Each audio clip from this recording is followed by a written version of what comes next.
1장 1절부터 보시겠습니다. 여호와께서 부두엘의 아들 요엘에게 이르신 말씀이라. 우리 교재의 140조 요엘 개관을 참고라도 하시게 되면 상당히 복잡하게 나와져 있어요. 그래서 그거를 압축을 해가지고 유인물로 나눠드렸으니까 유인물에 그 요엘과 요엘이라고 하는 그런 그 사람을 소개했던 내용이 나오고 있는데 그 내용을 한번 보시죠. 그 내용을 보시게 되면 지금 요엘 선지자가 부두엘의 아들인 선지자로 요에서 1장 1절에 소개가 되어져 있고 사도행전 2장 16절에 언급이 되어지고 있는데 사실 그 부두엘의 아들 선지자 요엘이 다른 그 성경에서 특별하게 언급되어진 내용이 없습니다. 없기 때문에 역사적 배경이라든지 이런 걸 통해 가지고 살펴봐야 되는데 역사적 배경에서도 특별히 그 인물에 대해서 언급되어진 바가 없어요. 그러니까 지금 그 요엘 선지자에 대한 이런 그 내용은 여러 가지 신학자들의 분석 이런 걸로 해서 전통적으로 어떻게 되어져 왔는지 이 정도밖에는 확인이 안 됩니다. 그래서 그 요엘서 본문에서 이제 여호와의 날을 선포하고 심판을 갖다 예고했다라고 하는 내용과 신약 시대의 성령의 임재를 예언했다라고 하는 그런 중요한 몇 가지 사건 외에는 언급된 바가 없어요. 그러나 역사적인 메뚜기의 재난을 보고 그것을 이교도들에 대한 이스라엘의 심판이라고 하는 주제를 확장을 시키고 있다는 거예요, 지금. 그래서 어떻게 그 당시에 역사를 종말론적인 성격으로 이해를 했다 하고 예언을 했다 했는지에 대한 내용과 또 하나는 우리가 먼저 호세아는 북쪽 이스라엘에 대해서 예언을 했다 한 건데 요엘은 유다에 지금 대한 예언입니다. 그래서 이거를 주전 한 830년 정도에 여호야다에 의해 가지고 석정됐던 요시야 지금 우리 나눠드린 대로 요시야. 거기에 7살에 등기가 되어졌기 때문에 어린 시절서부터 이제 등극이 되어졌고 그리고 본문에서 제사장이라고 하는 언급이 많이 나오는 걸로 보아서는 그런 때로 추정을 해서 봐야 되지 않겠는가 이제 이렇게 보고들이 있어요. 그래서 여호야다에 의한 섭정 또 그로 인한 정치적 종교적 불안 그리고 천재지변으로 인한 사회적 불안에 관심을 가졌다고 이해를 하고 있습니다. 또 한편 요엘은 이스라엘의 모든 백성들이 여호와를 영접하기를 소망하고 있다. 그리고 주의 영이 백성들에게 임하는 것은 마지막 날에 백성들을 구원하기 위한 하나님의 은혜라고 이제 이야기를 하고 있습니다.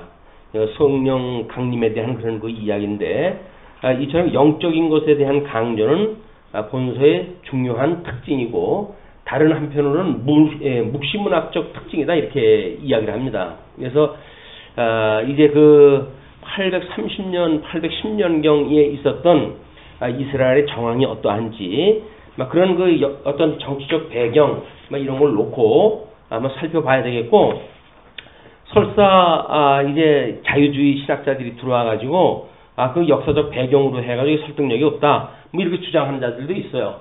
그렇기 때문에 이런 역사적 배경이 절대적일 필요가 없다는 겁니다. 왜냐면 우리가 선지서에 대한 이야기는 끊임없이 12소선지서를 하나의 논리로 해가지고 지금 우리가 이야기를 만들어내고 있기 때문에 그런 통전적인 입장에서 성경을 이해하게 되면 성경신학적으로 이해를 하게 되면 역사적인 그런 것들이 절대적일 필요는 없다. 참고적으로 우리가 볼 필요는 있지만 절대적인 어떤 정경성을 위해시킨다든가 위협한다든가 아니면 본문의 어떤 그런 우리가 지금 강해해 나가는 그런 거를 방해받는 이런 그 일이 없다고 볼 수가 있기 때문에 그렇게 그 자유주의자들의 그 공격이라든가 이런 것처럼 우리가 직접적으로 그 대응할 필요는 없다고 보여집니다.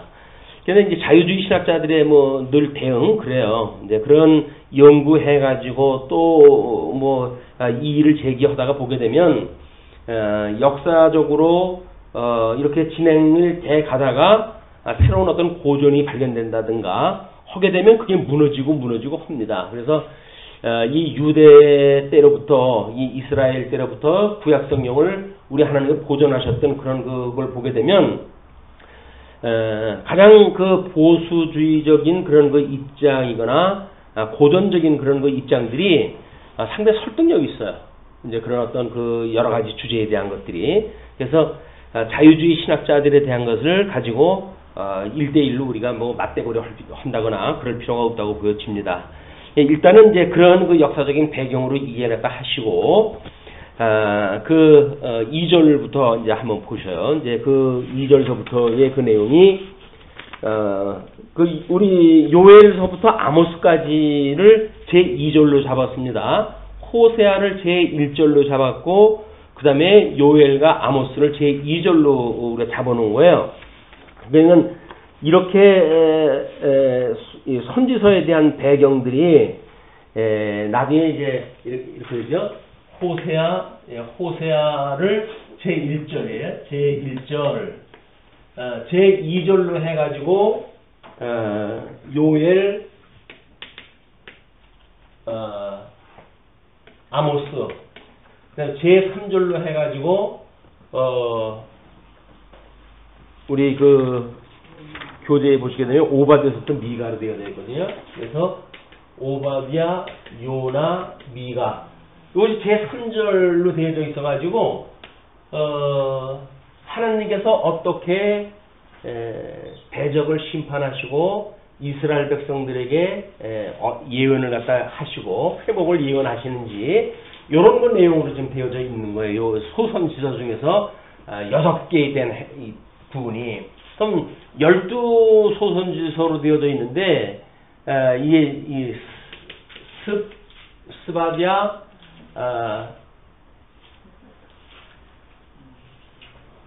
학계, 스바랴,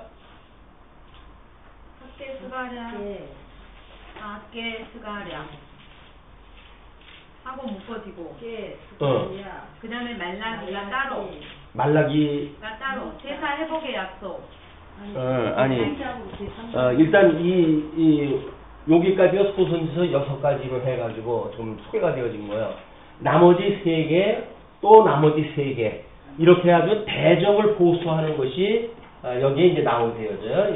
이 대적을 갖다 보수하신다. 그런 뒤에 나중에 이제 이쪽에 이스라엘에 대한 회복이 되어지는 거예요.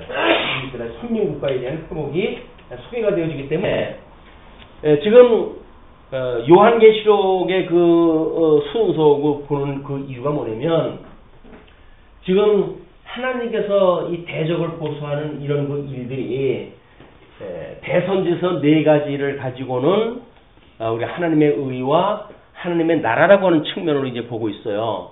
그것이 백마를 탄 이게 그 요한계시록에 등장하게 되어지는 하나님의 권능을 보게 되면 이걸 우리가 미혹이라고 본 거예요.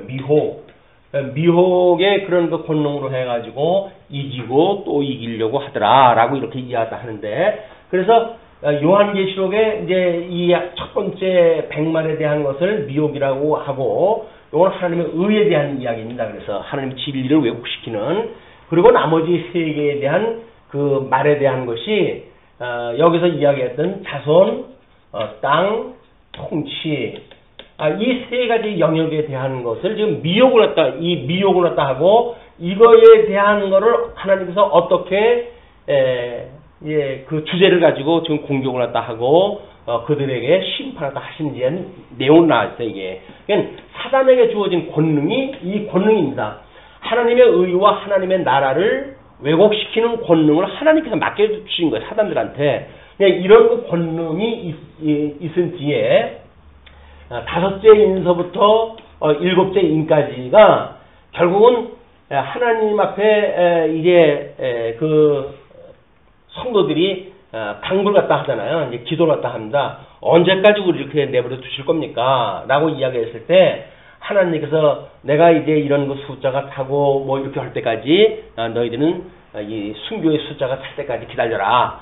이렇게 하고 나중에 일곱째 인에 가가지고 8장 1절에 가가지고 잠시 동안 고요한 것이 나와요. 그러니까 잠시 고요했다고 하는 그 이야기가 이스라엘을 회복했던 그런 그 장면으로 소개가 되어지는 겁니다. 그래서 일곱 인에 대한 문제가 여기에서 선지서에서 이야기했던 것이 그대로 대입이 되어지는 거야. 그리고 여섯째에 이제 하나님께서 내가 너희들 이렇게 그때가 오게 되면 전부 이제 그들을 징벌할 거야 라고 했던 것이 여기에 요 세 가지 소선지서에 대한 대목이 여기에 걸리게 되는 거거든요. 이렇게 되어지는 이제 그 내용들을 소선지서와 또는 우리 교회의 마지막 때에 있었던 요한계시록의 그런 그 상황과 이게 대비가 되어진단 말이에요. 그런 그 대비가 되어진다고 하는 맥락에서 우리가 지금 요엘과 아모스를 갖다 이해하다 해야 된다. 제 2절로 해가지고 그것이 제 1절은 북이스라엘 이 북왕조에 대한 패망 아닙니까? 북왕조에 대한 멸망인데 요엘은 남왕조에 대한 심판과 회복에 대한 이야기예요. 그러니까 요엘서를 통해 가지고 여기는 왕조를 멸망시키고 백성들만 남쪽 유다에다가 유입을 시켜가지고 선민국가로 이제 만들어 가시는데 그 선민국가를 만들기 전에는 하나님께서 이 남쪽 유다를 심판하시는 그런 그 내용이 소개가 되어진단 말이에요. 그래서 심판과 회복이라고 하는 두 가지 맥락으로 이건 이제 봐야 된다. 어떤 그 성경신학적인 입장으로 접근하다 하지 않게 되면 그 요엘서에 있는 내용만 가지고도 분분해져요, 이야기들이. 왜냐면 앞에 전반부에 이제 그 메뚜기에 대한 그 예화가 나오는데 이 메뚜기를 가지고 하나님께서 심판하신다는 이야기거든요. 그럼 이제 메뚜기가 만약에 역사적인 사실이라고 한다면 요엘서 후반부에 있는 그것도 역사적인 사실이냐라고 하는 문제로 해가지고 뭔가 통일성이 있어야 된다라고 하는 것 때문에 이게 뭐 이렇게 주장하고 저렇게 주장하고 그렇습니다. 그러나 우리가 하나님께서 이미 선민국가는 우리 뭐 창건하고 그 다음에 이제 분국되어지고 그 다음에 유수가 되어지고 회복되어지는 것이 우리 구약 역사의 선민국가에 대한 전체적인 구조란 말이에요. 그러면 지금 810년, 830년이라고 한다면 분국되어져 있는 상태거든요. 여로보암 2세 때 이게 또 배경입니다. 이게 여로보암 2세 때의 배경이라고 한다면 얼마나 지금 북쪽 이스라엘은 뭐 그 국토를 갖다 확장을 갖다 하고 잘 살 때요. 잘 살 때. 근데 문제는 잘 살 때 우상 숭배가 만연하다는 이야기입니다. 이제 현재의 우리들의 이제 그 뭐 신앙생활도 마찬가지인 것 같은데 배가 부를 때의 문제인 거예요. 배가 부를 때에 우리가 이런 그 우상 숭배라든지 어떤 만모니즘이라든가 세속주의라든가 이런 거에 빠지기 쉬운 것이 배가 부르기 때문에 아쉬운 게 없습니다. 우리 그 잠언서의 그 기자가 기도를 했다 했던 것처럼 나에게 너무 부하게 말아주십시오. 그 이야기는 부하게 되면 어쩔 수가 없어요. 하나님이 어디 있느냐고 해가지고 그러고 돌아가 버리니까. 그래서 하나님께서 우리들한테 굶어 죽지 않는 정도까지만 해주시게 되면 그게 최상의 신앙생활에 하나님 앞에 그런 그 은혜의 섭리들입니다. 이렇게 부유하게 되어질 때의 그 양상이 우상숭배가 만연해요. 그리고 자기네들이 우상숭배를 갖다 해가지고 이렇게 세상이 잘 살아간다고 오해를 갖다 하게 되어진단 말이에요. 현재도 우리가 이제 뭐 이렇게 뭐 복음이 들어오고 대한민국이 한 120여 년 만에 엄청난 이게 발전하다 한 거 아닙니까? 이것을 예수님을 믿어가지고 그렇게 되어졌다고 이제 그 해석들을 하려고 그러죠, 기독교에서. 근데 과연 예수님을 믿었기 때문에 그렇게 되어지는지 아니면 예수님을 믿는 어떤 기독교를 여기다가 뿌리를 내리게 하시기 위해서 하나님께서 그렇게 해가셨는지, 그러니까 그 원인이 어디에져 있는 것, 물론 관계는 다 있는 거지만 어떤 것이 원인이고 어떤 게 결과냐라고 하는 그거는 속단할 수가 없는 겁니다. 근데 우리는 마치 무엇을 해가지고 그렇게 되어졌다고 하니까, 우리가 무엇을 예수를 믿고 뭐 기독교에 열심을 했고 그렇기 때문에 라고 하는 인간의 조건이 우리가 개입되는 순간 이미 우상 종교로 전락돼 버리고 마는 거예요. 하나님의 절대 주권이 없고 인간들이 뭘 했기 때문에 그렇게 만들어진다고. 그러니까 그거는 이미 하나님의 그런 그 권능이 드러나기보다는 인간이 자기 공로가 드러나게 되어지는 우상 숭배와 똑같은 겁니다. 우리 신앙생활의 그런 것도 여기서 많은 이제 우리가 교훈을 받게 되어지는데, 어떻게 하나님의 절대 주권에다가 포커스를 맞추고 신앙생활을 해갈 것인가, 끊임없이 나로부터 시작되어지는 신앙생활에다 기반을 둘 것인가라고 하는 근본적인 문제예요. 인본주의와 신본주의라는 근본적인 문제인데, 이때 그런 그 사항도 마찬가지로 소개가 되어집니다. 그래서 지금 이렇게 이야기를 하는 거예요. 요엘 1장 2절부터 4절까지 메뚜기 재앙을 소개가 되어지는데, 늙은 자들아, 이제 여기서 늙은 자들아라고 하는 그 이야기는 장로급들에 대한, 우리가 지금 그 디도서를 갖다 할 적에도 장로를 세워서 치를 갖다 한다. 디도서에서 이제 초반에는 그렇게 되어져 가지고 장립에 대한 그런 어떤 중요성을 이야기하다가, 그러면 어떻게 할 거냐라고 하는 3장에 나가게 되면 늙은 남자들 이야기가 나오고 늙은 여자들이 나온단 말이에요. 그러니까 그 늙은 사람들아, 이 늙은 자들아라고 하는 그 이야기는 장로급들, 어린 자들에게 복음을 전승하다 해줘야 될 사람들, 이런 사람들을 지칭하는 걸로 보는 것이 맞습니다. 그래서 너희는 이것을 들을지어다.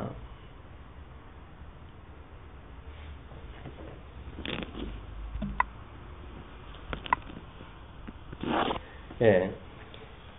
그 땅의 모든 검이나 너희는 귀를 기울일지어다.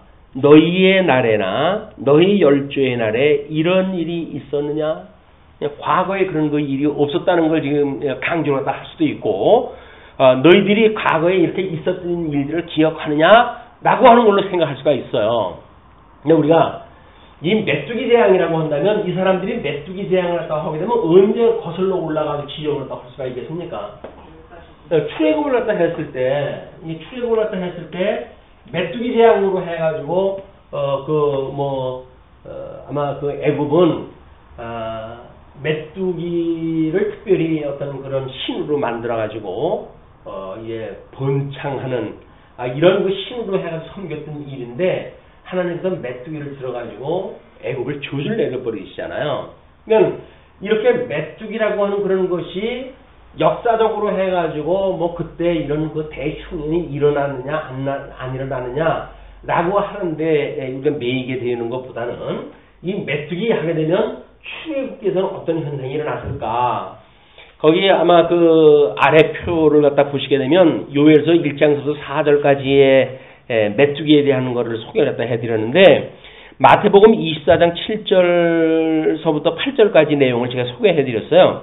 민족이 민족을, 나라가 나라를 대적하며 일어나겠고 곳곳에 기근과 지진이 있으리니 이 모든 것은 재난의 시작이니라. 하나님께서 어떤 심판을 하신다는 그 이야기는 이 어떤 재앙, 우리는 이 나탈 재앙이라든가 대적 진노라든가 이런 걸로 해가지고 요한계시 소개가 되어지는데, 이 심판의 재앙이 일어났을 적에는 요 7째 인과 마찬가지로 7 나탈 재앙을 갖다 보게 되더라도 넷째 이 인까지 대응되는 거 보게 되면 전부 천재에 대한 이야기들이에요. 천재 시변으로 해가지고 이게 벌어지고, 그 뒤에 나타나는 것들은 이제 선민들, 성도들에 대한 거를 어떻게 해가는가가 소개가 되어집니다. 그래서 이렇게 천재에 대한 그런 그 이야기들이 처음에 이것이 어떤 심판이든 천재 지변이라고 하는 그 이야기는 심판의 징조라는 거예요. 우리 창세기에 하나님의 그 사역을, 창조 사역과 섭리사역으로 이해를 하고 있잖아요. 그러면 이 창조사역이 완성이 되어져야 그 창조되어진 어떤 배경으로부터 이제 이 섭리사역을 갖다 펴가시는 거 아니겠어요? 그러니까 창조되어진 이 배경, 천재 주변에 대한 어떤 그런 그 문제 이런 것들은 이것이 하나님의 심판을 예고하는 배경이 되어집니다. 그러니까 이거 재앙의 시작이란 말이에요. 이게 재난의 시작이에요. 그래가지고 본격적으로 가게 되면 이제 인간들을 어떻게 하나님께서 심판을 하시는지에 대한 내용이 나오기 때문에 이런 그 내용으로 살펴보는 일은 중요하다. 그래서 예수님께서도 오셔가지고 너희들이 청기는 분별하면서 때를 분별하지 못하느냐 이렇게 이야기를 하잖아요. 이런 어떤 천재 주변의 상황 또는 이제 날이 굳으면 이제 붉은 노을을 갖다 보면서 날이 비가 오겠고 라고 하는 청기를 갖다 분별한단 말이에요. 이런 그동안 살아왔던 경험에 의해서 그걸 볼 수가 있잖아요. 그럼 이런 거를 보는데 어떻게 영적으로 하나님의 섭리하시는 내용이 된 걸 모르냐. 내가 지금 구약에서 언약되어진 메시아로 왔는데 어떻게 나는 몰라본단 말이냐 라는 이야기란 말이에요. 그냥 이런 천재지변은 신앙생활의 근본적인 어떤 배경에 대한 문제가 언급되어지기 때문에 우리들의 어떤 일상으로 일어나는 환경의 변화, 이거는 신앙생활에 밀접한 관계가 있는 거예요. 근데 이것이 무관하게 오는 생각이 들잖아요. 그래서 우리 상황에 어떤 상황이 나도 그거니나 죽을 뻔했네 그러고 말아버려요. 그것이 우리들한테 우리가 정말 하나님의 뜻을 분별하고 영적으로 깨어져 있는가 이런 우리가 성찰의 문제하고 이게 연결이 되지 않는단 말이에요. 그냥 영적 예배를 드린다라고 하는 그 이야기는 전부 형식적인 논리예요. 우리는 예수 믿지 않습니다. 이런 거 환경을 듣게 되면 어떤 천지의 주제가 되시는 예수 그리스도에 의해서 뭐가 지금 지축이 흔들리고 그러는 거 아닙니까? 그렇다고 한다면 거기서 신앙생활이라고는 본질의 문제가 우리는 들어와야 되는데 신앙생활의 본질은 안 들어온단 말이에요. 그러니까 배가 부르게 되면 하나님이 없다고 할 수밖에 없어요. 배가 고프면 도둑질을 하는 수밖에 없죠. 하나님이 있거나 말거나. 이것이 결국 자기 배를 위해서 사는 우상숭배란 말이에요. 그러니까 우리가 무슨 형식적으로 또는 성경에서 말하는 구절대로 해가지고 사람이 부하게 되면 우상숭배하기 쉽다라고 하는 원리가 추론적인 게 아니에요. 그냥 성경 전체 배경이 이렇게 되어져 있는 거예요. 그래서 우리가 주어지는 어떤 환경의 변화 이걸로 해가지고 너무 어떤 기능 중심으로 해서 빠져버리는 거는 신앙생활의 본질하고는 멀어져 가는 일이다. 많으면 어떠고 적으면 어때요? 강하면 어떠고 약하면 어떻습니까? 귀하면 어떠고 천하면 어때요? 근데 그렇지 않다는 거예요, 우리는. 이런 어떤 변화를 보고는 신앙생활로 연결이 되어지지 않기 때문에 영적 예배를 드리지는 않다. 아직도 여전히 목각으로 깎아 만든 것들에 우리가 관심이 있는 거고 눈에 보이는 것에 관심이 있는 거지 눈에 보이지 아니하는 하나님에 대한 걸 우리가 관심이 없이 살아간다. 그러니까 지금 요엘서 그때 당시 지금서부터 2800년 전 이야기가 아니라 오늘날의 이야기예요. 오늘날의 우리들한테는 실천신학적으로 해야 되는 오늘날 우리들의 이야기다. 이렇게 보시게 되면 이제 틀림이 없습니다. 자, 그러면 이제 그렇게 해가지고 3절에 그렇게 이야기를 해. 너희는 이 일을 너희 자녀에게 고하고 너희 자녀는 자기 자녀에게 고하고 그 자녀는 후시대에 고할 것이니라. 그래서 고하고 세 번이나 연결되어져 있는데 원문에는 그냥 고하고가 한자로만 나와 있대요. 그럼 그 이야기는 뭐냐면 우리가 이렇게 이제 의역을 갖다 해가지고 너희들은 너희 자녀에게 고하고 너희 자녀는 너희 그 후시대에 고하고 라고 하는 것처럼 연속적으로 할 필요가 있다. 그런 그 이야기란 말이에요. 그러니까 복음이라고 하는 것은 우리가 깨달은 것도 마찬가지예요. 신앙생활을 했을 때 나 혼자 깨달았으면 됐지 해가지고 어떤 이런 그 깨달은 바가 후세대에게 어떤 교훈적으로 영향이 미치지 않는다고 한다면 우리는 말짱 헛일하고 사는 거예요. 그냥 신앙생활을 한다고 하면서 깨달아진 바 이런 것들이 어떤 그런 진리를 전승해가고 이렇게 해갈 때 아무런 도움이 안 된다고 한다면 여전히 입으로 들어가는 밥에 우리가 관심만 가지고 있는 거지 신앙생활 자체는 관심이 없는 거예요. 그러면서 무슨 구원을 이야기하고 무슨 하나님의 영광을 이야기하고 안 되는 일이에요, 이게. 좀 더 우리가 깨어 있어야 되는 이야기는 끊임없이 우리가 진리를 어떻게 전승하고 보수하는가에 대한 관심에 있다. 우리가 그러잖아요. 이렇게 해가지고 아유 때가 되면 다 되겠지 왜 아니겠어요. 하나님이 하신 일인데 안 되는 게 어디 있어요. 그런데 진리를 전승해야 된다고 하는 우리 주체 어떤 그런 주관적인 믿음에서 봤을 때 나는 거의 열화가 되어진 거 아니에요? 아니 하나님이 해가시는 거하고 나하고 뭔 상관이냐 그렇게 이야기하는 건 뭐예요? 하나님하고 나하고 상관이 없다는 얘기 아니겠어요? 하나님 다 해가시겠지. 왜 아니야? 하나님 다 해가시지. 그럼 나는 하나님 해가시니까 그냥 가만히 있으면 되지 그 이야기는 하나님과 나는 관계가 없다는 이야기란 말이야. 이런 것을 우리가 어떻게 이 절대 객관적인 진리에 우리의 주관적인 믿음이 화합되는지에 대한 문제를 끊임없이 성찰할 이유가 있다. 귀찮은데 생각 안 하면 제일 좋아요.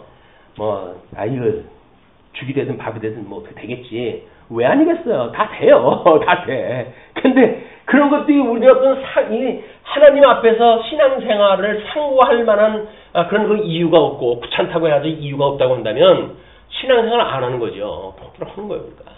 그런 우리의 실상을 발견하는 일이 중요하다. 자, 그리고 팥종이가 남긴 것을 메뚜기가 먹고 메뚜기가 남긴 것을 늑이 먹고 늑이 남긴 것을 황충이 먹었도다. 이렇게 이야기를 했는데 거기 이제 그 도표로 그려드린 거예요. 지금 팥종이, 메뚜기, 늑, 황충 이런 거는 전부 같은 어원이 다른 메뚜기 종류예요. 그런 걸로 보아가지고 이것이 팥종이가 먼저 먹고 남으면 메뚜기가 먹고 이렇게 하는 그 연속적인 것이 아니라 특성을 나타낸 것이니까 도표에 보시는 대로 팥종이라고 하는 것은 어원적으로 해가 가잠이라고 하는 그 이야기인데 그게 자르다고 하는데 자르다. 그 다음에 그 오른쪽에 메뚜기로 표현되어진 아리빼라고 하는 그 이야기는 많은 때를 이야기를 한다는 거거든요. 그리고 늑이라고 하는 그 얄레크는 급하게 갉아먹는 모습을 이야기를 한답니다. 그리고 황충은 하실이라고 하는 말인데 끝장을 낸다. 그런 그 뜻이라는 거예요.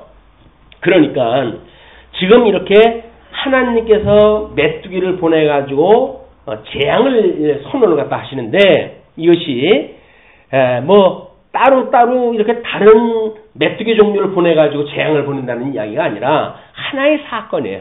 하나의 사건을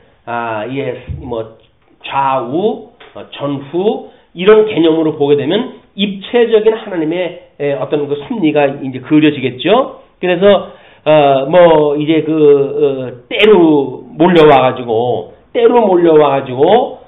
전부 잘라내고 급하게 갉아먹고 끝내는 끝장을 내버리는 것이 메뚜기의 이제 습격이란 말이에요. 습격 사건. 근데 재미나게도 이제 이스라엘 백성들이 어떻게 공격을 당하는가 나중에 이제 이 열방을 들어가지고 하나님께서 심판하시는 내용이 소개가 되어질 때 보게 되면 요 네 가지의 표현들이 그대로 나와요. 또 이건 요 네 가지 표현으로 해가지고 그냥 때로 밀려가지고 너희한테 이제 이 척수로 오겠고 이런 내용들을 보게 되면 요 네 가지의 이름을 염두에 두시고 이제 나머지 거를 갖다 보시게 되면 요게 그대로 보여요. 그냥 메뚜기의 그런 그 양상, 심판의 양상은 그대로 대적을 들어가지고 심판하는 양상과 흡사하다. 이렇게 보시면 될 것 같습니다.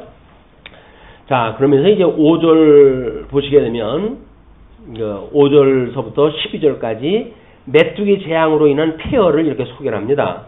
무릇 취하는 자들아 너희는 깨어 울지어다. 그냥 배가 부르니까 취할 수밖에 없어요. 이 좋은 세상 만났는데 모릅니까? 그러니까 술 먹고 그저 정신없이 이렇게 지나는 수밖에 없는데 하나님께서는 너희는 깨어 울지어다. 지금 울 때라는 거예요. 포도주를 마시는 자들아 너희는 곡할지어다. 그래서 세상에 이 부한 거에 취하게 되면 어쩔 수 없어요. 이때 당시에 포도주야 음료수에 준하는 거지만 오늘날 우리들의 포도주라고 한다면 한껏 우리들의 어떤 급을 조정하는 거나 같지는 않습니까? 그 글라스에다가 생산 연도가 상당히 오래되어져 있는 포도주를 갖다 해가지고 우아하게 그 여상 내잖아 이미 얼마나 우아하게 보이는지 그렇게 보이는 것이 취해 있는 꼴이다. 근데 우리는 자꾸 뭐 텔레비전이라든지 광고에서 끊임없이 상위 1% 쪽을 갖다 자꾸 우리한테 끌고 나가려고 그러니까 세상에 폼나는 것만 자꾸 우리가 눈에 보이는 거예요. 그런 일상에 대한 감사가 없어. 아유 나도 잘했으면 해가지고 끊임없이 그 상위 1%에 대한 꿈을 우리는 가지고 산다. 현재 지적이 없어요. 이랬으면 좋고 잘했으면 좋겠고. 이것이 지금 이런 취해져 있는 자들의 모습입니다. 이는 단 포도주가 너희 입에서 끊어졌음이니 한 이족이 내 땅에 올라왔음이로다. 이는 이제 그 메뚜기 때가 온 것처럼 한 민족이 내 땅에 올라왔다. 그들은 강하고 무수하며 그 이는 사자의 이 같고 그 어금니는 암사자의 어금니 같도다. 메뚜기의 그런 그 양상과 뭐 비슷한 그런 표현들이에요. 또 그들이 내 포도나무를 멸하며 뭐 포도나무를 갖다 한다면 정말 잘라내야 되니까 내 무화과 나무를 긁어 말갛게 벗겨서 그렇게 극견분이 뭐 먹는 그런 그 이야기죠. 급하게 갉아먹는 그런 그 이야기들 그렇게 벗겨서 버리니 그 모든 가지가 하얗게 되었도다. 너희는 애곡하기를 처녀가 어렸을 때 약혼한 남편을 인하여 굵은 배로 동이고 애곡함같이 할지어다. 얘는 결혼을 하기 전에 남편을 잃어버린 거예요. 그냥 지금 이스라엘 백성들의 선민국가를 모세 오경의 언약대로 해가지고 창건되어져 가지고 뭐 그럴듯하게 시작을 할까 했는데 벌써 이 분국이 되어져 버리니까 달랑 80년 후에 솔로몬 왕국 후기 때는 이미 다 뭐 썩은 문드러졌지만 그래가지고 분국이 되어지고 하나님 앞에 그런 그 범죄를 떠고 살아가니까 이것이 바로 처녀가 그 어린 소녀가 그 약혼한 남편을 인해서 굵은 배로 동이고 애곡한 같이 할지어다. 지금 너희 상태가 그렇단 말이에요. 그런 줄 알고 그래야 되는데 아이고 뭐 이렇게 잘 먹고 잘 살게끔 하시는 거 보니까 우리가 드리는 하나님 앞에 예배가 하나님께서 받아주시는가 보다 이렇게 생각이 들겠죠. 소제와 전제가 여호와의 전에 끊어졌고 여호와께 수종드는 제사장은 슬퍼하도다. 소제와 전제라고 한다면 뭐 이제 그 다른 제사와 곁들여서 해야 되는데 번제를 드릴 때 같이 드리고 그래야 되는데 이게 끊어졌다는 이야기는 이미 모든 하나님 앞에 드리는 제사 행위가 멈췄다는 이야기죠. 뿐만 아니라 밭이 황무하고 토지가 처량하니 곡식이 지나여 새 포도주가 말랐고 기름이 다하였도다. 이제 그 이미 나무가 말라지기 시작을 하니까 그 나무 열매로부터 만들어지는 2차 어떤 그런 제품까지 다 이제 없어지기 시작을 한 거죠. 그래서 농부들아 너희는 부끄러워할지어다. 포도원을 다스리는 자들아 곡할지어다. 이는 밀과 보리의 연고라 밭의 소산이 다 없어졌음이로다. 그냥 과수를 떠는 사람도 어차피 밭에 곡식을 심는 사람들하고 이제 함께 이제 먹고 살고 그래야 되는데 뭐 이미 포도나무만 망가진 것이 아니라 밭의 모든 그 밀과 보리도 다 망가진 거예요. 그러니까 포도나무가 시들었고 무화과 나무가 말랐으며 석류나무와 대추나무와 사과나무와 및 밭의 모든 나무가 다 시들었으니 이러므로 인간의 희락이 말랐도다. 기근이 시작되어진다는 이야기는 이미 이 인간 세계의 비극이 시작되어진 거예요. 그래서 뭐 우리가 전도서에서 그렇습니까? 뭐 먹고 마실 것이 있으면 그것이 그 인간에게 주는 하나님의 축복이라고 이렇게 이야기하는데 그냥 먹고 마실 수 있는 그런 건 문제가 정말 하나님을 깨달아가는 도구로서의 어떤 그런 그 축복의 일인지 지금 여기서는 하나님을 배반할 수밖에 없는 상황으로 지금 이 기근이 오는 거 아니겠어요? 이것이 지금 그렇게 이야기를 하는 겁니다. 이 결과적으로 메뚜기 때에 의한 그런 그 재앙이 어떤지 모습을 갖다 보여주신 뒤에 13절로 14절 폐허가 된 이후 제사장들이 할 일에 대해서 이렇게 이야기를 해요. 제사장들아 너희는 굵은 배로 동이고 슬피 울지어다. 단에 수종드는 자들아 너희는 곡할지어다. 내 하나님께 수종드는 자들아 너희는 와서 굵은 배를 입고 밤이 맞도록 누울지어다. 이는 소제와 전제를 너희 하나님의 전에 드리지 못함이로다. 너희의 금식일을 정하고, 금식일은 대속죄일 7월 15일 날 대속죄일 하루만 율법에 정해놓은 건데 지금 그거 가지고 안 되는 거예요. 그만큼 지금 급박한 거예요. 그러니까 금식일을 정하고 성례를 선포하여 장로들과 이 땅 모든 거민을 너희 하나님 여호와의 전으로 몰수히 모으고 여호와께 부르짖을지어다. 지금 그럴 때예요. 지금 때가 그럴 때예요. 근데 한껏 포도주에 취해가지고 이 부요에 취해가지고 우상 숭배나 일삼고 이렇게 지금 잠자고 있는 이런 그 모습이 소개가 되어지는 겁니다. 자, 그러면서 이제 15절로 2장 11절까지 보시게 되면 재난에 의한 공포의 모습을 소개했다 합니다. 그래서 1장 15절로 20절까지 메뚜기 재앙으로 인한 창상에 대해서 소개했다 합니다.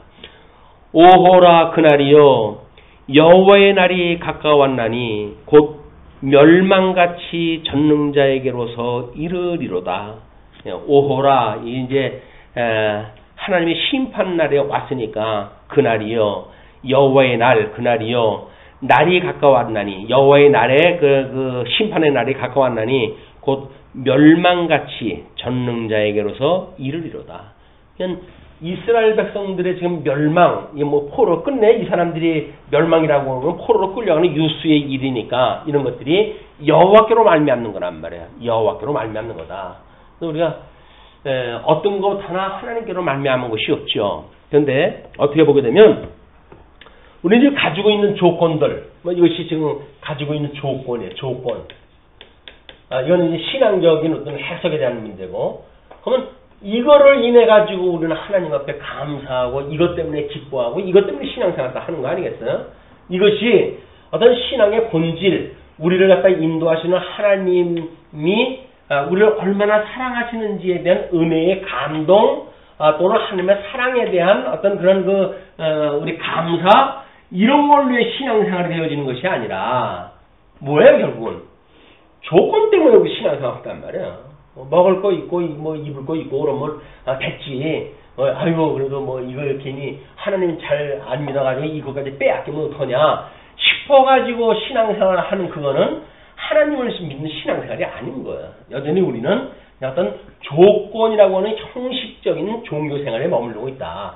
이 종교생활 이건 신앙생활이고, 이건 종교생활과 이 신앙생활이라고 하는 거는 크게 다르지 않습니다. 어떻게 보게 되면 우리는 이 신앙생활을 하지 않으면서도 종교생활에 머물러 있으면서도 우리는 신앙생활을 한다고 스스로 우리를 착각을 할 수가 있어요. 근데 뭐 열의 아홉은 종교생활에 우리가 취해져 있는 겁니다. 이게 일이 되느냐 안 되느냐 뭐 어떻게 사느냐라고 하는데 관심이 있지, 뭐 하나님이 뭐 우리를 사랑했다든지 뭐 예수 그리스도의 대소의 은혜를 우리가 기린다든지 뭐 이런 것들은 뭐 이건 다른 방상 아니에요. 이미 당연시 되어져 버리잖아요. 이거는 이미 당연시 되어져 버리고, 그리고 이거는 당연한데 이거는 끊임없이 이건 구해야 되네. 그래서 종교생활에 더 깊이 빠질 수밖에 없죠. 이거는 끊임없이 구해야 되고, 이거는 그건 뭐 구원받은 거 당연한 건데 뭐. 하니까 하나님의 은혜는 이미 전제되어지는 거예요. 전제되어졌다는 이야기는 모르겠어요. 이제 우리가 정말 전제되어진 건지 아니면 생각이 없이 그냥 이거에 우리가 관심이 있는지, 이걸 분별을 갖다 해야 된단 말이에요. 이걸 끊임없이 이걸 분별해야 되는데, 이스라엘 백성들이 비록 궁극이 되어졌지만 이건 지금 남쪽 유다에다 얘기한 거라고 그러지 않았어요? 그럼 남쪽 유다는 나름대로 해가지고는 종교생활 잘했습니다. 성전 들어가서 제사 드리고 뭐 이런 거 일들 뭐 열심히 했어요. 이런 걸 우리가 이제 어떤 왜곡으로 하게 되면 이 사람들은 마치 우리들과는 달리 어떤 신앙생활을 했기 때문에 하나님께서 이렇게 진노를 하셨다 이렇게 이야기를 하는데 그렇지 않다는 거예요.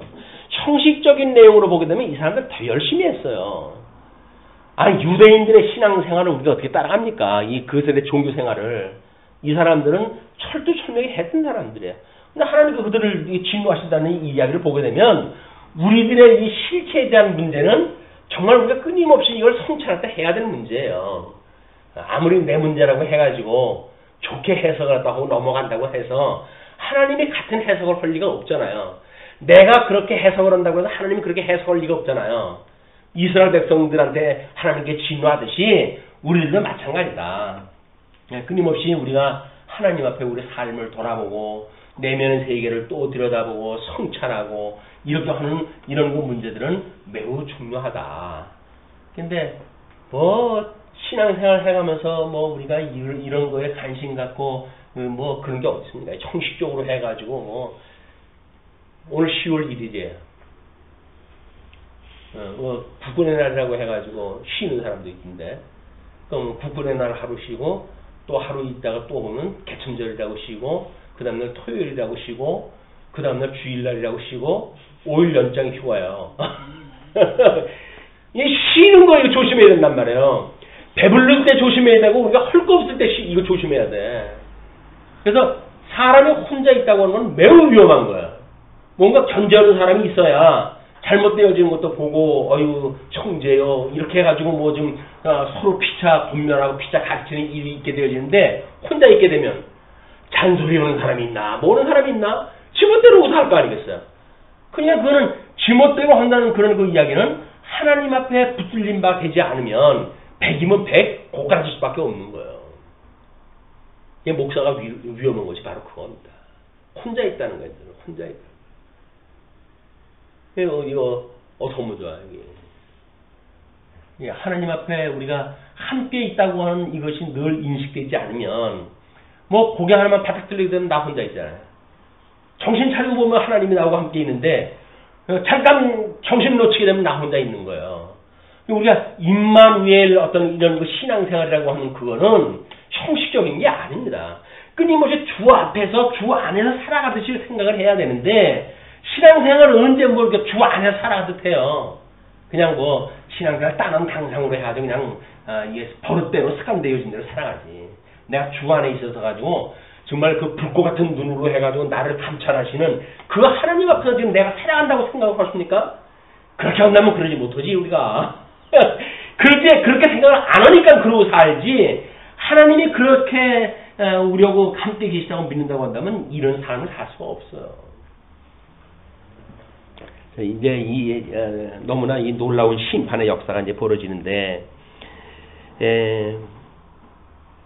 식물이 우리 목전에 끊어지지 아니하였느냐, 기쁨과 즐거움이 우리 하나님의 전에 끊어지지 아니하였느냐. 하나님이 뭐 자기는 지금 구원의 줄을 붙들고 있다고 생각을 하니까 그렇다고 생각이 들지만 이미 다 끊어진 거예요. 하나님께로부터 모든 것이 말미암는데 이미 하나님 끊어버렸어요. 그런데도 우리는 육신적인 걸로 해도 관성에 의해서 뭐 살아가다가 보니까 여전히 지금 우리가 신앙생활을 바로 한다고 생각을 하는 거예요. 내가 착각이다.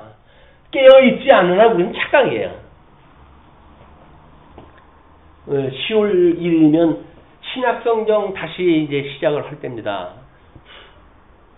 신약성경이라도 읽읍시다.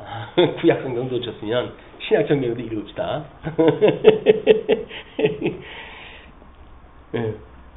씨가 흙덩이 아래서 썩어졌고, 씨를 뿌려놨는데 흙덩이 아래서 썩어져 버렸으니까 뭐 열매 소출 몇 개는 틀렸죠.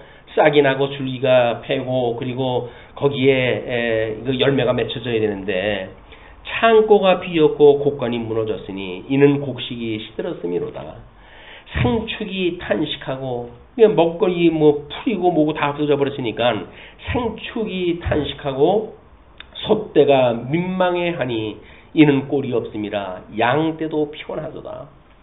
이미 이 생태계의 교란이 온 거예요. 생태계의 교란이 왔어요. 드디어. 이건 이 천지 만물 뭐 이런 것과 인간사 뭐 이 두 가지의 개념으로 보게 되면 지금 이 천재의 어떤 그런 일들은 곧 인간의 화하고 밀접한 관계가 있는 겁니다. 근데 우리는 당장 뭐 코앞에 우리들의 어떤 평안을 위해 가지고 뭐 우리가 자연 환경 뭐 이런 거 신경 쓸 거 없잖아요. 그 뭐 꼭 내가 해야 됩니까? 다 다른 사람들이 할 것이라고 생각이 드니까 결국은 인재까지 오게 되어지는 것이 하나님의 섭리 원리입니다. 또 정신없는 사람도 자연 환경을 가지고 또 신학을 만들어내는 사람들도 있지만, 자 그러면 19절 여호와여 내가 주께 부르짖으오니 불이 거친 들의 풀을 살랐고, 그 불이 그때 불이 무슨 뭐 하나님께서 진짜 이런 불덩어리를 했겠어요? 모든 그 식물이 메말라 버리도록 한다고 한다면 아마 뜨거운 태양 뭐 이런 걸로 해가지고 그걸 다 줬을지도 모르죠. 예, 그런 걸로 해서 풀을 살랐고 불꽃이 밭의 모든 나무를 살랐습니다. 하나님의 심판의 불꽃 그런 그 이야기입니다. 그래서 들짐승도 주를 향하여 헐떡거리오니 시내가 다 말랐고 들의 풀이 불에 탔음이로다. 이 들의 풀이 불에 전부 탔어요. 자, 우리들의 이 환경 지금 어떻게 보게 되면 예수님을 하나님을 믿을 수 있는 모든 여건들이 다 없어졌는지도 몰라요. 철학적으로 신학적으로 뭘로 봤을 때나 모든 문화적인 배경으로 봤을 때나 이미 하나님을 바로 믿을 수 없을 정도로 이미 되어져 버린 거예요. 짐승들이 살 수 없는데 그러면 영으로 이 어떤 영적으로 살아가는 이 인간은 살 수가 있겠는가? 이 짐승들이 사는 곳 안에 이 영이 없는 짐승들이 사는 곳인데 여전히 영을 가지고 있는 인간들의 이제 하나님의 화가 미치게 되어지는 이런 그 모습을 보게 되어집니다.